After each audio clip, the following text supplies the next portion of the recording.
What's a chronomat? That's what I found myself asking my local Breitling store manager Jonathan the other week, because I had no idea. Yes, I know, this is another learning video for good old Jess.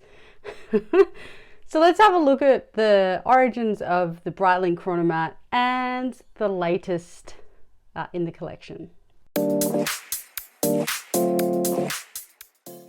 Breitling Chronomat has a relatively new history in terms of watchmaking, and even for a Breitling, given their longer history. But in the 1980s, Ernest Schneider, he was at the helm of Breitling since 1979, so not very long, and he learns of a renowned Italian Freccia Tricolore jet team, and they're looking for a new chronograph pilot's watch.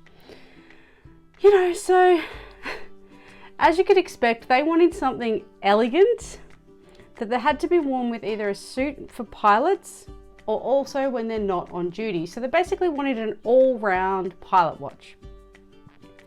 Now, and because they were an elite aerobatic team, they wanted something that had an analog display. It wasn't quartz, and they couldn't really find anything on the market that kind of suited their needs in terms of what they wanted. So he decided, Ernest that is, to create a completely new chronograph for these guys. Basically a bespoke watch as a bespoke flying team. Now, Ernest also happened to be a pilot, so he had a little bit of inside skinny on you know, what a pilot wants and what they need, and he kind of understood the importance of legibility and comfort on the wrist in particular. When Ernest went to meet the jet team, they gave him all these sort of stories about how they would particularly bang up their watches, and one in particular was they would break the crystal when they were opening the canopy of their planes to get out after a flight. Ernest had to come up with a solution for this, and he basically came up with the solution of the recessing the crystal in the bezel and to protect it with 4 rider tabs. Basically a brilliant solution because it was the answer to all their problems. Therefore, in 1984, Ernest developed a watch to meet the needs of the jet pilots. And the jet team, Freccia Tricolore. Geez, I hope I pronounced that right, but you guys know me, it probably isn't. Now, it was a brand new watch, and it was made, as we know, specifically for the requirements of the pilots. The sturdy case held up under the workload of these pilots and their aeronautical maneuvers. Try and say that 3 times fast. Aeronautical maneuvers. And they were ergonomically designed to push pieces found on the crown. This was the chronomat, and the likes of which had never been seen before. The first editions went to the team in 1984, and then shortly after that were available to the public. In 2009, it was previously powered by a Valjoux 7750 movement, and it was updated in 2009 to an in-house movement which became the B01 caliber. The movement's cost certified and delivers a power reserve of 70 hours. The 2009 Chronomat secured a place in the history of Breitling as the first watch that was made entirely by the Breitling company, with no outside components sourced from other manufacturers.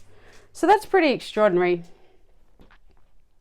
in the sense of, yeah, I mean, that's kind of leaps and bounds from where they originated all those years ago. And it's only been in the last, 2009, so 12, 13 years, that they've moved completely in-house with that watch. So that's very, very interesting. 2022 iteration of the Chronomat comes in various forms. So the new 40mm Chronomat automatic GMT fills a gap in the collection in more ways than one. It brings a more reasonable size with the 40mm.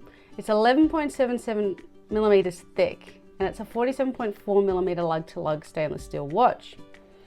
You get all the standard styling, which includes the classic onion crown, which is it's very unusual, but I quite like it, and the rouleau, and you know I've said that incorrectly, bracelet. It's the bracelet I really love on the Chronomat. It's because it's the way it kind of goes on your wrist, that it just kind of hugs the wrist and actually just fits really, really well. And I think it is because the bracelet is so much tighter because of the smaller sort of loops, or whatever you want to call them, chains, links, whatever. They just kind of like, yeah, I don't know. It's very comfortable, and I really liked trying it on. And the Breitling Chronomat Automatic GMT 40, it actually comes in 5 colors, which is typical of Breitling in this day and age, because they make a watch for everyone. This one's black, blue, green, white, and anthracite. And each of the dials are a tone-on-tone 24-hour scale, matching the dial to the rehaunt instant instead of going for multicolor bezel, which I think is really nice, because it's just like this just single tone sort of, you've got your stainless steel and then you've got your colored dial, and it's just very elegant and simple. And then they kind of believe that in doing that, it also increases the legibility of the GMT. This, is like a sunburst kind of, it's very nice. It just kind of pops, and it really gives you an unbelievable look. But I tried these watches on recently at the store, along with a few different versions, a few different sizes of them. Like there's a 36 as well, which is too small for me, but they were super nice and elegant in terms of the watch. But I like the idea that an aeronautical flying team basically went, we don't like any of the other watches that are available. They don't suit our needs. They're not robust enough, notwithstanding the hundreds of centuries old, tradition of pilot watches. Hey, Ernest, can you just make us something for us? And it kind of just, became this little hybrid watch of pilot's watch, GMT, sea watch, because it's water resistant. And I want a daily beater versus evening wear watch. Just give me an all-rounder, basically. And so the Chronomats kind of sit in that market, I think, and they're varying degrees of ostentatious. So you've got the one I've just been talking about today, which I think is quite simple. It's quite elegant. There's previous models that have been very, very chunky and very in your face, which, I watched a video with the CEO, what's his name, George or whatever, and he's on the couch and he's having a good old chat to Brad Pitt, and Brad's wearing this Chronomat. He goes, I'm wearing the Chronomat. I'll have to look it up. I can't remember the reference. And it was this huge hunker chunker, but it also looked very cool, very elegant, and very stylish, because I think it was actually a gold or a precious metal, and so it just kind of popped. So yeah, I've seen them in the store, and they're an odd one. I mean, I think with Breitling, because there's so many different models, right? What do you got to have from Breitling? I feel like you have to have one of everything almost. It's one of those kind of brands, like the Navitimer. I mean, you got to have one of them. I don't have one of them, but it's on the list, because I feel like historically you just have to have one of those for the collection. But I really do love the Endurance Pro, like the sports watch. I'll do a video on that. My wife has one, and every time she wears that watch, I'm so jealous. And then now the Chronomat, right? And don't even get me started about the top time, because they're going to be at the top of my list for sure. Because who doesn't love a motorsport watch? Particularly the new Deus, but there's a different video for that. But yeah, the more I look at the Chronomat and understand the functionality behind them, I mean, of course, I'm not a pilot, let alone an acrobatic pilot for sure. But at the end of the day, it's kind of the ultimate tool watch, right? Well, at least that's what I think it is. It's got to be kind of up there with a Rolex Explorer 2, which, as most of you know, I've started to warm up to a lot. I think it's a very cool watch. It looks great. It's robust. In terms of a daily wearer, it's got to be second to none. I feel like the Chronomat is kind of in that space. Like, it's got additional functionality, or actually it's got about the same functionality as the Explorer. But they're meant to be more of a simple, elegant, yet you can wear it to the Arctic, you can wear it, flying and pushing 4 or 5G, whatever the case may be. And then you can still, take it for a night out on the town. And there's something exceptionally good about a watch like that when you're spending at a price point of, and I don't think I talked about the price. In fact, I don't even think I've looked it up. I'll look it up, I'll put it in the notes. I think they range from anywhere, you know what, let's look it up. So price wise for the Chronomats, I'm just looking at them now because of course I forgot to write them down. Like, so if you're going for a Super Chronomat B01 44, you're up at the 15 to 16,000 Australian dollar mark, but that's a very different watch. I mean, that is a beast of a watch. I should get my hands on one of them and just do a video on that, because you know I like bright, shiny, big, chunky watches, and that's perfect. But if you go a Super Chronomatic Automatic 38, which if I have to go with a gender, it's a female watch. They've got precious metal and stones in them, and they've got the stones that are actually grown in the lab because Breitling's trying to move away from, you know, blood diamonds effectively. But they're priced between about 13,000 and 20,000 Australian.